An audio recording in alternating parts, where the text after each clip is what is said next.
Hey, what's up, guys? Welcome to my channel. It is your girl, Britt Johnson. Make sure you follow me on all social media at I am Britt Johnson. Don't forget to like this video, click subscribe, all that fun stuff. Sorry, I did not do a video in the last couple days. I was just in San Diego, and I had brought my stuff with me, but the lighting was just, it was just terrible. I just did not want that stuff to be on my YouTube channel. But I'm back. I'm here. And last night was the NBA draft lottery.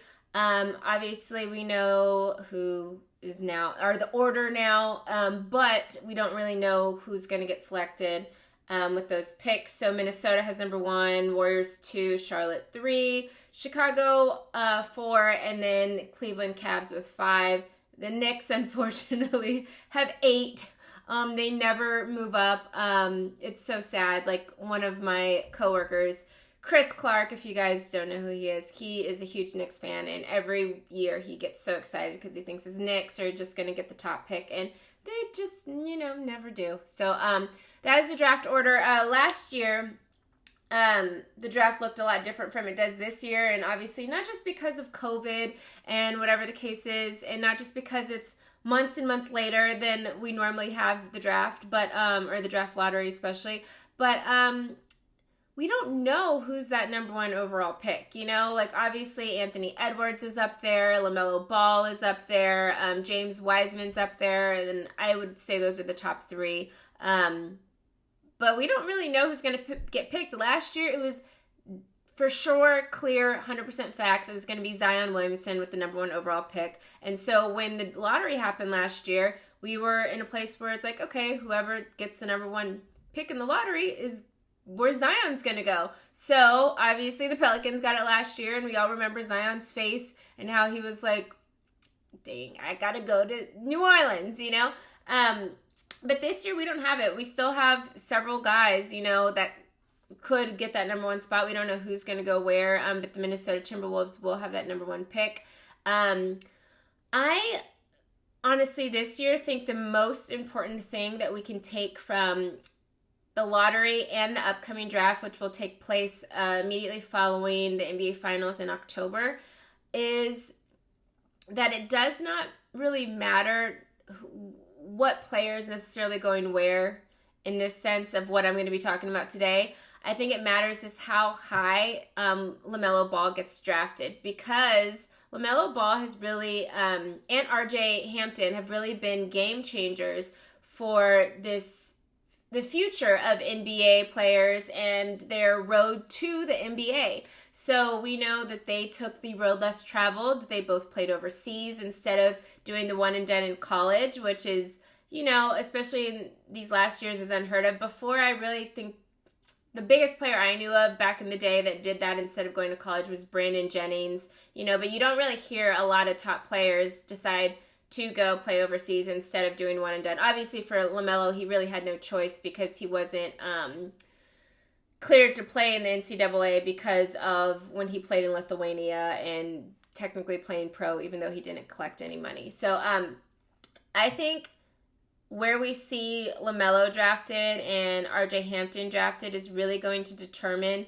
what the road looks like moving forward for these other kids. Like, obviously these young athletes have already decided to make changes and go to play overseas or go to play in the G League instead of one and done, or whatever the case is. They've done other options other than playing, or HBCUs other than playing in the NCAA.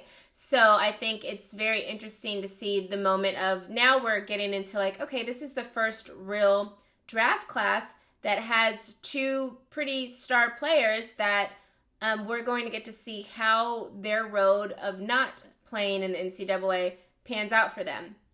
Because the reason why most of these kids take the route of doing the NCAA is because that's just where most of the eyeballs are. Obviously, this year is very, very different than any other year just because we did not have March Madness. So some of the guys that we, were projected to just kind of see and go through March Madness or whatever, we're not getting to see that. I mean, even James Wiseman, because he left early, he's not really even on that same train as, Anthony Edwards is or some of these other guys. But we didn't get to see a lot of what normally the world sees, because a lot of people don't follow college basketball. They just watch March Madness. I usually follow it, kind of, but there are a lot of games and they're every single day. So I don't like super watch all of them. But when it comes time for March Madness, yes, I'm watching every single game like the whole entire time. And I'm usually at some of the games. I'm usually at a Sweet 16 and Elite 8 kind of game or whatever. So we're really going to get to see where these guys that took the road less traveled end up in the draft. And then this is going to be a game changer moving forward. If they, if even Wiseman and like Lamelo and RJ, get drafted pretty high, then these young kids are going to be like, you know what? I don't need to go to the NCAA. I can do another option now, because they ended up getting drafted high and they didn't do the NCAA, and people and scouts didn't forget about them or whatever. So I think some of these young players now moving forward are going to decide, obviously based on what happens in this draft, if they want to do a different road than the NCAA. I think the NCAA should be very, very afraid of this moment happening, because they've banked on the fact that, listen, we're the biggest thing. Walk in, this is how scouts see you in order to draft you for the NBA. But because of social media now, and LaMelo, even before even entering into the NBA, already has 5.5 million followers on social media. Zion had 1 million coming out of high school before he even got to Duke. We're seeing these players a lot younger now. We're seeing highlights from AAUs. They're nationally televising these games for AAUs and for high school basketball and stuff. So we're getting to see these guys before they enter college. So scouts are not forgetting about these guys if they decide to play overseas or in the G League as previously before. So this is going to be a huge moment for NBA moving forward, for these young college athletes moving forward, and technically for the NCAA moving forward. We already know some big name athletes that decided to head to the G League for next season, or do overseas, or whatever the case is. Mikey Williams has said that he is interested in playing at a HBCU. So Duke, UNC, Kentucky, like all these top schools that are year after year just great basketball schools, might unfortunately lose some of their star players to other options where kids